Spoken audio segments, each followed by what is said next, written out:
సిటీలో ప్లాట్ కొనండి. ఫ్యూచర్ లో మీరు కోటీశ్వర్లుగా మారే అవకాశం కోసం వెంటనే మాకు కాల్ చేయండి. నమస్కారం. కార్తీక పురాణం 13వ రోజు పారాయణలోకి వచ్చాం. అయితే ఈ రోజున కార్తీక సోమవారం, ఇది 2వ సోమవారం అండి. కార్తీక సోమవారం నాడు విశేషంగా దేవాలయ దర్శనం, పగలు ఉపవాసము, సాయంకాల భోజనము, నక్షత్ర దర్శనం అయిన తర్వాత చేయొచ్చు. ఇది విశేషమైంది. దేవాలయంలో దీపారాధన చేసుకోవచ్చు. ఇంట్లో దీపారాధనలు 4 చోట్ల మన వాకిళ్ళల్లో తులసి దగ్గర దేవారాధన ఎట్లాగూ చేసుకుంటాం కాబట్టి 3-4 చోట్ల మనం దీపారాధన చేసుకోవచ్చు. విశేషంగా మిగిలిన రోజులు పాటించకపోయినా ఒక సోమవారాలను మాత్రమైనా ఉపవాసం చేసి హరనామ సంకీర్తన, శివనామ సంకీర్తన కూడా చేసుకుంటే విశేషమైన ఫలితం లభిస్తుంది. ప్రత్యేకంగా ఈ రోజున చెప్పబడింది ఏంటంటే, ఏదైనా దానం చేసుకోవటము, దేవాలయ దర్శనం చేయటము, దీపదానం చేసుకోవటము, సోమవారం నాడు ఉపవాసం ఉండటము, తర్వాత కార్తీక పురాణం మీరు ఎలాగో వింటారు. ఈ ప్రత్యేకమైన పర్వదినం రోజున మీకు కుదిరినటువంటి అర్చన, పూజ, దాన, జపాదుల్ని చేసుకోండి. దానివల్ల లభించే పుణ్యంతో మానసిక సమస్యలు తీరుతాయండి. సోమవారాలు ప్రత్యేకంగా ఏంటంటే, శివుడు సోమవారం అంటే చంద్రునికి సంబంధించిన వారం కదా. ఈ రోజున శివార్చన చేస్తే మానసికమైన శాంతి, చిత్తశాంతి లభిస్తుంది. సరే, మనం పురాణంలోకి వెళ్దాం.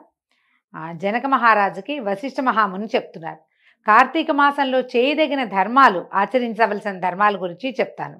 స్వచ్ఛమైన మనసుతోటి విను. ఈ ధర్మాలన్నీ కూడా ఆవశ్యకమైనవే. కార్తీక ధర్మములు మా తండ్రి అయినటువంటి బ్రహ్మచేత మాకు చెప్పబడ్డాయి. ఇవన్నీ చేయదగినవే అవుతాయి.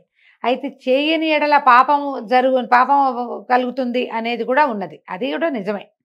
సంసార సముద్రం నుంచి దాటగోరేవారు, నరకపాతక భయము కలిగిన వాళ్ళు ఈ ధర్మాల్ని తప్పకుండా చేయాలంటే నరకంలో పడకూడదు, ఈ సంసార సముద్రాన్ని దాటేసేయాలి అంటే కార్తీక ధర్మాలు ఆచరించాలట.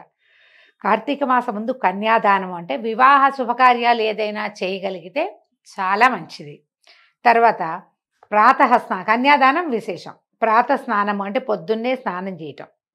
శిష్టుడైన బ్రాహ్మణ పుత్రునికి ఉపనయనం చేయించటం. కాకపోతే మనం ఇప్పుడు కార్తీకంలో ఉపనయనాలు ఉండవు కదా. మనకి ఉత్తరాయణ దక్షిణాయనాల్లో ఖచ్చితంగా మనకి ఉత్తరాయణ కాలంలో మాత్రమే ఉపనయనాలు ఉంటాయి. ఈ ఆషాఢం దగ్గర ఇంచుమించుగా మనకి అక్కడి నుంచి సూర్యుడు సంక్రమణం చెందిన దగ్గర నుంచి మనం మానేస్తాం అనమాట. అంటే ఈ ఉత్తరాయణంలో మాత్రమే చేస్తాం కాబట్టి మనం ఏం చేయొచ్చు, వచ్చే సంవత్సరం మీ అబ్బాయి ఒడికి ముహూర్తం పెట్టుకోండి. ఒడికి కావాల్సినటువంటి ఉపనయనానికి కావాల్సిన సమస్తమైన సంభారాలు నేను ఇస్తాను, లేదా ఎదుగో ఈ సొమ్ము ఇది తీసుకోండి అని చెప్పి ఉపనయనానికి ప్రామిస్ చేయటం. కన్యాదానం కూడా అంతేనండి. ఇప్పుడు తాంబూలాలు పుచ్చుకున్నా కూడా కార్తీక కన్యాదాన ఫలితం లభిస్తుంది. విద్యాదానము, వస్త్రదానము, అన్నదానము చాలా మంచివి. కార్తీక మాసంలో ద్రవ్యహీనుడైన బ్రాహ్మణ పుత్రుడికి ఉపనయనం చేయించి దక్షిణ ఇస్తే కనుక అనేక జన్మార్జితలైనటువంటి పాపాలు నశిస్తాయట. అయితే ఇందు చూడండి, మన ద్రవ్యం ఇచ్చి ఉపనయనం చేయించినప్పుడు ఆ వటువు చేత చేయబడిన గాయత్రి జప ఫలితం వల్ల పంచమహాపాతకాలు భస్మం అవుతాయి. గాయత్రి జపము, హరిపూజ, వేదగానం వీటి ఫలితము చెప్పడానికి శక్యం కాదు. 10,000 తటాకాలు తవ్వించే పుణ్యము, 100 రావి చెట్లు పెట్టించే పుణ్యము, నూతులు, దిగుడు బావులు 100 తవ్వించేటువంటి పుణ్యము, 100 తోటలు వేయించే పుణ్యము, ఒక బ్రాహ్మణునకు ఉపనయనం చేయించిన పుణ్యంలో 16వ వంతు కూడా సరిపోదు. ఇంత పుణ్యం లభిస్తుందట. కార్తీక మాసం నందు ఉపనయన దానం చేసిన తర్వాత మాఘమాసం అందు కానీ వైశాఖంలో కానీ ఉపనయనం చేయించాలి. అదే మనం చెప్పుకున్నాం కదా. ఇప్పుడు ఒప్పుకొని ఉత్తరాయణం వచ్చినప్పుడు మనం చేయించవచ్చు అన్నమాట. సాధువులను శ్రోత్రియులను అగు బ్రాహ్మణ కుమారులకు ఉపనయనం చేయిస్తే అనంతమైన ఫలితం వస్తుందని ధర్మవేత్తలైన మహామునులు ఎందరో వాకృచ్చారు. ఈ ఉపనయనాలకు సంకల్పం కార్తీకంలో సంకల్పం చేస్తే మంచిదట. అట్లా చేస్తే కలిగే ఫలితాన్ని చెప్పడానికి భూమి ఎందు కానీ స్వర్గమందు కానీ ఎవ్వరికీ సామర్థ్యం లేదు. పరద్రవ్యం వలన తీర్థయాత్రయు, దేవబ్రాహ్మణ సంతర్పణ చేసిన ఎడల పుణ్యము ద్రవ్యదాతకి కలుగును. ఎవరైనా ఫ్రెండ్స్ డబ్బులు పంపిస్తారు, మనం ట్రిప్కి వెళ్తాం, వాళ్ళు ఇచ్చిన డబ్బులతోటి ఫ్రెండ్స్ స్పాన్సర్ చేస్తారు. అట్లాంటివి జరుగుతున్నాయండి. మేము తీర్థయాత్రకు తీసుకెళ్తామంటారు, వాళ్ళ ఖర్చు వాళ్ళు పెట్టుకుంటారు. ఎవరైతే ఖర్చు పెడతారో ఈ మనం చూసిన ఫలితం వాళ్ళదేనట. మనం ఇక్కడ చూస్తాము, దేవాలయాలు దర్శనం చేస్తాము, దీపదానాలు లాంటివి చేసుకుంటాము, అందరికీ యాచకులు ఎవరైనా కనబడితే తలా ₹1 ఇస్తాము, అయ్యవారికి దక్షిణ తాంబూలు దక్షిణ కూడా ఇస్తాము, దేవాలయంలో కానుక వేస్తాము, దేవాలయానికే కొంత సొమ్ము వేస్తాము. మొత్తం ఎవరైతే మనని తీర్థయాత్రకి తీసుకుపోయారో వాళ్ళకే చెందుతుంది, మనకేమీ లేదు. మనం దానికి ఒప్పుకుని ఈ పుణ్యమంతా ఆయన ఖాతాలో వేయించడానికి ఒప్పుకుని వెళ్ళాలి. తీసుకెళ్తున్నారు ఖర్చు తక్కువని వెళ్ళామంటే ఏం లేదు. చూస్తాం మనం దేవాలయ దర్శనం చేసినటువంటి ఆనందం మనది, పుణ్యం మాత్రం ద్రవ్యం పెట్టుకుని వాడిదట. తర్వాత ఇంకా చెప్తున్నారు, బ్రాహ్మణ దేవ సంతర్పణ చేసినా సరే దానికి ఎవరైనా సొమ్మిస్తే సొమ్మిచ్చిన వాడిదే ఫలితం అవుతుందట. కార్తీక మాసమందు ధనమిచ్చి ఒక బ్రాహ్మణునికి ఉపనయనం కానీ వివాహం కానీ చేయించిన ఏడలు కూడా అనంత ఫలితం కలుగుతుంది. సో ఉపనయనానికి కావాల్సిన డబ్బులు ఇచ్చినా, పెళ్ళికి కావాల్సిన డబ్బు ఇచ్చినా కూడా ఫలితం లభిస్తుంది. కన్యాదానం చేసేవాడు తాను స్వయంగా పాప విముక్తుడు అవుతాడు కార్తీకంలో గనక చేస్తే. తన పితరులకు బ్రహ్మప్రలోక ప్రాప్తిని కలిగిస్తాడు. తర్వాత ఈ విషయంలో ఒక పురాతనమైన గాథ ఒకటి ఉన్నది, చెప్తాను వినమంటున్నారు, సావధానంగా వినమన్నారు. ద్వాపర యుగంలో వంగదేశమందు దుష్టుడైన సువీరుడనే ఒక క్షత్రియుడు కలడు. చిన్నవైన చక్కటి లేళ్ల వంటి చూపులు కలిగినటువంటి సౌందర్యవతి అయిన భార్య కూడా ఉండేదట. ఈ క్షత్రియుడు రాజుగా ఉండి కొంతకాలానికి దైవయోగం వల్ల దాయాదులతో పీడింపబడి జయింపబడిన వాడై ఆ రాజ్యం పోగొట్టుకుని తర్వాత ఏం చేస్తాడు, ఇంకేమీ చేయలేక దేశాలు పట్టిపోయాడు. అర్ధాంగి కనుక భార్య కూడా ఆయన వెనకాల పడిపోయింది. వీళ్ళు ఏం చేశారు, మామూలు ఊళ్ళల్లో అయితే చాలా కష్టం కాబట్టి ఒక అరణ్యానికి పోయి అక్కడ ఎట్టగొట్ట అయ్యో ఏమీ ధనం లేదు, రాసమర్యాదలు లేవు, దాసదాసి జనం లేరు, ఇల్లు లేదు, వాకిలు లేదని బాధపడుతూనే ఎట్లాగొట్లా అక్కడ జీవితాన్ని గడిపేవాడు. భార్యాభర్త ఇద్దరు కలిసి ఉన్నారు. వీళ్ళిద్దరూ కందమూలాదులు అవి తినేవాళ్ళు, ఏదో దొరికినవి సంపాదించుకుని తిని ఓ చిన్న గూడు లాంటిది ఏర్పరచుకుని అడవిలో పర్ణశాల లాంటిది అటకే కాలక్షేపం చేసి డబ్బు పోయిందే, అంతా లేదు, ఏమీ లేదే, సౌఖ్యం లేదని బాధపడుతూనే జీవించేవారు. తర్వాత కాలక్రమాన ఆమె భార్య గర్భవతి అయిందట. ఆ గర్భవతి అయిన తర్వాత ఆమెకి సౌందర్యవతి అయినటువంటి ఒక చక్కని కన్య కలిగిందట. రాజు ఈ అరణ్య నివాసము, వన్యాహారము, సంతాన సంభవము, సంతాన పోషణకి సరిపడా ద్రవ్యం లేకపోవటము అవన్నీ తలుచుకుని బాధపడుతూనే ఈ పిల్లని పెంచుకున్నాడు. ఆయన పుణ్యవశం చేత కన్య పెరిగిన కొందికి మహాసౌందర్య రాశిగా చక్కగా ఉండేదట. ఎవరైనా చూస్తే వాళ్ళ కంటికి ఆ నేత్రానందకారిగా ఉండేది అమ్మాయి. అయితే 8 సంవత్సరాల వయసు వచ్చాక ఆయన ఆ ప్రాంతానికి వచ్చినటువంటి ఒక మునికుమారుడు ఈయన చూసి, సువీర నీ కూతురిని నాకు ఇచ్చి వివాహం చేయమన్నాడు. అయితే రాజు ఏమన్నాడు, తప్పకుండానండి, మేమైనా మా అమ్మాయికి పెళ్లి చేయవలసిందే.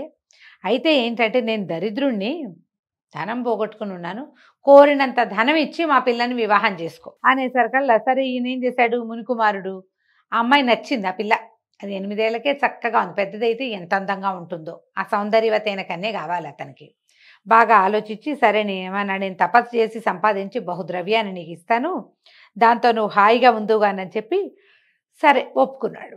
ఒప్పుకున్న తర్వాత ఏమైంది, ఈ మునికుమారుడు నర్మదా నదీ తీరంలోనే బోళ్ళంతా తపస్సు చేసి బ్రహ్మదేవుడినో ఇంకో దైవాన్ని ఎవరినో ప్రత్యక్షం చేసుకుని ద్రవ్యాన్ని సంపాదించి ఆ ద్రవ్యం అంతా ఈ రాజుకి ఇచ్చాడు. ఇంద్రుని అంత తపస్సు చేసిన వ్యామోహం పోలా కన్య మీద ఆ మునికుమారుడికి.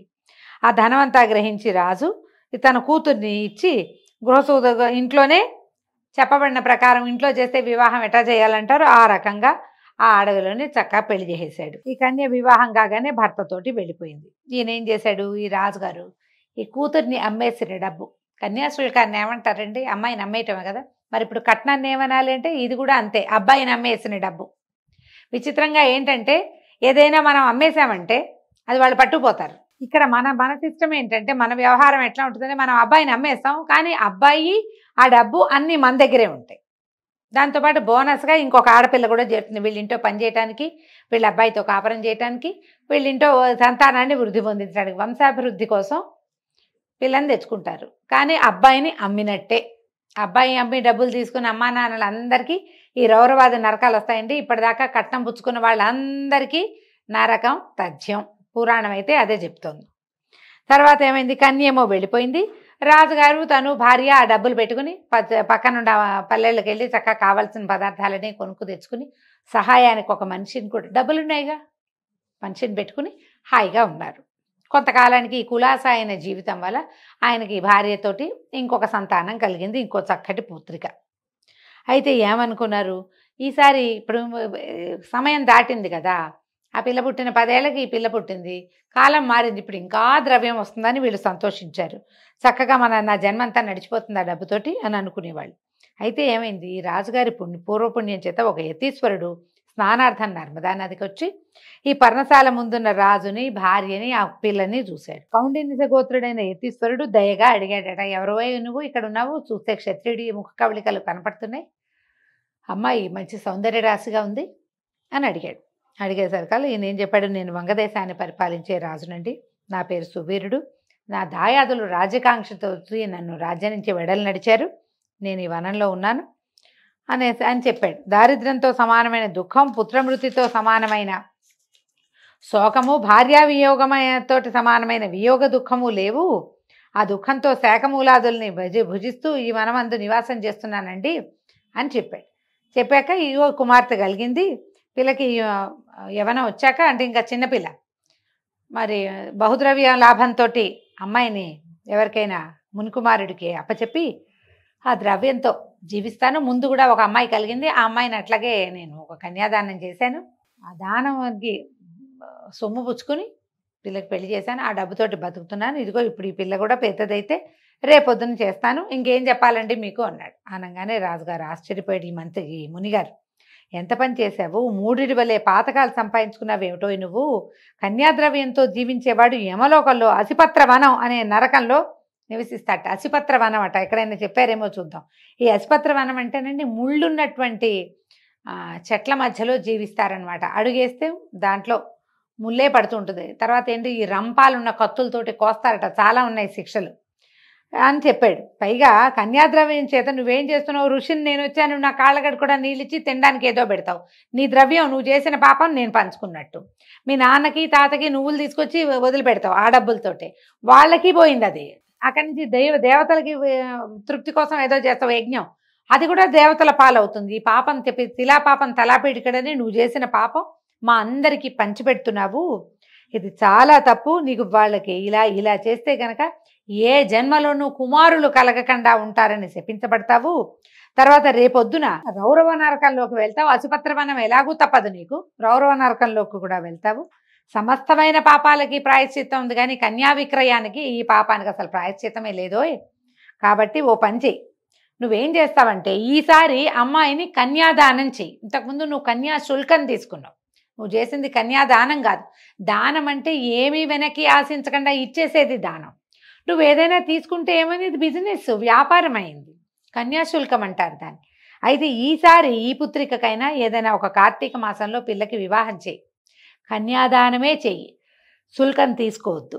ఇట్లా గనక కార్తీక మాసంలో విద్యా తేజశీలయుక్తుడైన వరునికి కన్యాదానం చేసినవాడు గంగాది సమస్త తీర్థాలయందు స్నానదానాలు చేసేవాడే వాడు పొందేటువంటి ఫలితాన్ని, యథోక్త దక్షిణాయుతంగా అశ్వమేధాది యాగాలు చేసిన వాడు పొందే ఫలితాన్ని కూడా పొందుతాడు. ఇలా యతి చెప్పేసరికి రాజు సకల ధర్మవేత్త అయిన యతితో ఏమన్నాడు, ఇదేంటండి ఇట్లా చెప్తారు, పుత్రధారాదులు, గృహక్షేత్రాదులు, వాసాలంకారాదులు ఉన్నందుకు దేహమును సుఖపెట్టి భోగించాలి, కానీ ధర్మం అంటే ఏమిటి, పుణ్యలోకం అంటే ఏమిటి, దానం ఏమిటి, ఫలితం ఏమిటి, ఎలాగోలాగా ఎట్లాగొట్లా ధనం సంపాదించి హాయిగా ఉండటం ముఖ్యం, దేహయాత్ర సుఖంగా జరగాలి. ఈ రెండో కూతుర్ని కూడా పూర్తిగా ద్రవ్యం ఇచ్చేవాడినికే ఇచ్చి ఆ ద్రవ్యంతో సుఖభోగాలు పొందుతాను, నీకు ఎందుకయ్యా అనవసరమైన మాటలు, నీ దారి నువ్వు పో, శరీర మాధ్యం కలు ధర్మ సాధనం అన్నారు. శరీరం ఉంటేనే దాన్ని సుఖపెట్టాలి, ఉన్న శరీరాన్ని, ఇదే కదా ధర్మ సాధనం. దీంతోటే నేను పూజ చేస్తా, ఏదో కొంచెం జపం చేస్తా, దానం ఏమిటో చేస్తా, ఏం చేయాలన్నా శరీరం ఆరోగ్యంగా సుఖంగా ఉండాలి కదా. సుఖంగా ఉండాలంటే ధనమే కావాలి, కాబట్టి రెండో పిల్లని ఖచ్చితంగా ద్రవ్యం ఇచ్చేవాడికి మాత్రమే, ద్రవ్యం ఇచ్చేవాడికే ఇస్తాను, నువ్వు వెళ్ళిపోమన్నాడు. ఈ మాట విన్నటువంటి యతి స్నానం కోసం నర్మదా నదికి వెళ్ళాడు. కొంతకాలానికి ఆ అరణ్యంలో సువీరుడు మృతి చెందాడట, ఎప్పటికో జరిగింది. యమదూతలు పాశాలతో సహా వచ్చి రాజును కట్టి యమలోకానికి తీసుకుపోయారు. అచ్చట యముడు వాడిని చూసి కండెర చేసి అనేక నరకములందు యాతల్ని పొందించి రాజు యొక్క రాజపితరులను కూడా, వాళ్ళ ముత్తాత గారి తాత మొత్తం గుంపందని తీసుకుపోయి అసిపత్రవనంలో పడేయించాడు. పడేసేసారు కదా. ఇదేంటి చూడండి, అసిపత్రం అంటే కత్తులే ఆకులుగా కలిగిన వృక్షములతో కూడిన చిక్కని వనం, కదిలితే గుచ్చుకుంటుంది. దానికి ఉండే ప్రతి కొమ్మ ప్రతి రెమ్మ కత్తే, ఆపదును కోసేస్తూ ఉంటుంది శరీరాన్ని. కదలకుండా ఎక్కడ ఉంటారు? ఇక్కడి నుంచి అక్కడికి వెళ్ళాలంటే కదిలి వెళ్ళాలి కాదు, వెళ్ళేసరికి తగిలేస్తుంది అనమాట. అక్కడి నుంచి ఏమైంది, సువీరుని వంశంలో శృతకీర్తి అనేవాడు ఒకడు సమస్త ధర్మాలు చేసి 100 యజ్ఞాలు చేసి ధర్మానిగా చాలా ధర్మంగా రాజ్యపాలన చేసి స్వర్గానికి పోయి ఇంద్రాదులతోటి సేవించబడుతూ ఉండేవాడట. కానీ ఈ శృతకీర్తి అనే మహానుభావుడు ఆయన పాపం చాలా చేశాడు. వాళ్ళ వంశంలో ఎవడైనా దౌర్భాగ్యుడు పుట్టాడంటే పైనున్న వాళ్ళని కూడా లాక్కొచ్చి నరకంలో బారేస్తారు. అదే సిస్టమ్ అట్లాగే నడుస్తుందండి. మనది మనతోటే పోదు, ముందు తరాల్ని తర్వాత తరాల్ని కూడా బాధిస్తుంది. ఈ సువీరుడి పాతక విశేషం వల్ల ఆయన స్వర్గం నుంచి నరకంలో పడి యమయాతల్ని పొందుతూ ఇలా అన్నాడు. ఒకనాడు అడిగాడట, ఇదేమన్యాయం, పుణ్యం చేసిన నన్ను యమలోకంలో ఉన్నారని అడిగి కనుక్కుని ధైర్యం వహించి యమధర్మరాజుతోటి ఇట్లా అన్నట్ట, అయ్యా నువ్వు సమస్తము తెలిసిన వాడివి యమధర్మరాజా, నా మనవి విను, ఎంత మాత్రము పాపం చేయని నాకు ఈ నరకం ఎందుకు వచ్చింది? మహారుషీశ్వరులు చెప్పినటువంటి అన్ని ధర్మాలు పాటించానే, అవన్నీ వృధా అయిపోయినాయి కదా, స్వర్గంలో కూర్చుని ఉన్నా ఎంతకాలంగానో, నన్ను ఎందుకు నరకంలో పడేశారు అని అడిగేసరికల్లా ఆ శృతకీర్తికి యముడు చెప్పేట, నువ్వన్న మాట నిజం, కానీ మీ వంశస్థుడైన సువీరుడనేవాడు దురాచారుడై కన్యాద్రవ్యంతో జీవించాడు. ఆ పాపం చేత వాడి పితరులైన మీరందరూ కూడా స్వర్గస్థులైనప్పటికీ నరకంలో ఉన్నారు. తర్వాత భూమి యందు దుష్టయోనులందు నానా రకాల జన్మలు ఎత్తుతారు మీరు. శృతకీర్తి విను, ఆ సువీరుడికి రెండో కుమార్తె ఉంది, ఇంకో పిల్ల ఉంది. నర్మదా నదీ తీరంలో పర్ణశాలలో తల్లి వద్ద ఉంది. ఆమెకి ఇంకా వివాహం కాలేదు. కాబట్టి నువ్వు నా ప్రసాదం వల్ల, అంటే నేను నీకు వరం ఇస్తున్నా, ఈ దేహంతో అక్కడికి వెళ్ళి అక్కడ ఉన్నటువంటి మునులతో ఈ మాట చెప్పి కార్తీక మాసంలో ఆ కన్యకి యోగ్యుడైన వరుని ప్రతిపాదించి అతనికి కన్యాదానం చేయించి సూక్త విధానంగా కన్యాదాన విధానంగా వివాహం చేయించు. కార్తీక మాసమందు సర్వాలంకార యుక్త అయినటువంటి కన్యను యోగ్యుడైన వరుణకి ఇచ్చినవాడు లోకాధిపతి అవుతాడు. అట్లా కన్యాదానం చేయడానికి సంతానం లేనివాడు ఒక బ్రాహ్మణుడికి ధనం ఇచ్చిన ఎడలైనా కూడా ధనదాత లోకాధిపతి అవుతాడు. కన్యలు లేనివాడు 2 ఆవులనిచ్చి కన్యను తీసుకుని వరుణకిచ్చి వివాహం చేసిన కన్యాదాన ఫలితం లభిస్తుంది. కాబట్టి నువ్వు శీఘ్రంగా పోయి బ్రాహ్మణుడికి కన్యామూల్యమును ఇవ్వుము, దాని చేత నీ పితరులందరూ తృప్తి పొంది నిత్యము స్వర్గవాసాన్ని పొందుతారు అనేసరికలు ఈ శృతకీర్తి యమధర్మరాజు మాటలు విని అలాగేనని యముడికి నమస్కారాలు చేసుకుని నర్మదా నదీ తీరంలో ఉన్నటువంటి ఆ మన ధర్మవీరుడి కుటుంబాన్ని కలుసుకుని అమ్మాయిని సువర్ణావసర ఆభరణ భూషితగా చేసి కార్తీక శుక్లపక్షమందు ఈశ్వర ప్రీతిగా విద్యుక్తముగా కన్యాదానం చేశాడు. ఆ పుణ్యవశం వల్ల సువీరుడు యమపాస విముక్తుడై స్వర్గానికి పోయి సుఖంగా ఉన్నాడు. తర్వాత శృతకీర్తి 10 మంది బ్రాహ్మణ బ్రహ్మచారులకు కన్యామూల్యాన్ని ఇచ్చాడు. దాని చేత వాని పితరులందరూ కూడా విగత పాపులై స్వర్గానికి పోయారు. తానును యథాగతంగా స్వర్గం చేరాడు. కాబట్టి కార్తీక మాసమందు కన్యాదానాన్ని ఆచరించేవాడు విగత పాపుడు అవుతాడు, ఇందుకు సందేహం లేదు. కన్యామూల్యాన్ని ఇవ్వలేని వాళ్ళు మాటలతోటైనా వివాహానికి సహాయం చేసినా కూడా వాళ్ళకి ఎంతో కొంత పుణ్యం లభిస్తుంది. కార్తీక మాసమందు కార్తీక వ్రతము ఆచరించువాడు హరిసాయుధ్యాన్ని పొందుతాడు, ఇది నిజము, నా మాట నమ్ము. ఈ ప్రకారంగా కార్తీక వచనం వ్రతాన్ని ఆచరించని వాళ్ళు రౌరవ నరకాన్ని పొందుతారు. అంటే మాకు తెలీదు, మాకు కూడా రౌరవం వస్తుందా అంటే, చెవిని ఇల్లు కట్టుకుని చెప్తున్నాం కదండి, ఇదంతా వినేసి పురాణం విన్నాను చాలే అని మానేయకూడదు. వేటికి శక్తి ఉందో అవన్నీ ఆచరించాలి. కనీసం ఒక్కనాడైనా చేద్దామన్న ఆస్థ, ఆ నమ్మకం, ఆ ఉద్దేశం ఉండాలి. లేకపోతే కష్టం. ఒట్టి ఉద్దేశం పెట్టుకుంటే కుదరదండి. రోజు ఉద్దేశపడి ఒకరోజైనా ఆ పని చేయాలి. చేస్తే బాగుంటుంది, విశేషమైన ఫలితం లభిస్తుంది. లేకపోతే రౌరవ నరకని చెప్పారు కదా, మృగాలతోటి కుమ్మిస్తారు, అదేమిటో జరుగుతుంది అన్నమాట. ఈ విధంగా 13వ రోజు పారాయణ పూర్తయిందండి. రేపు ఉదయం మళ్ళీ 14వ రోజు కలుసుకుందాము. నమస్కారం.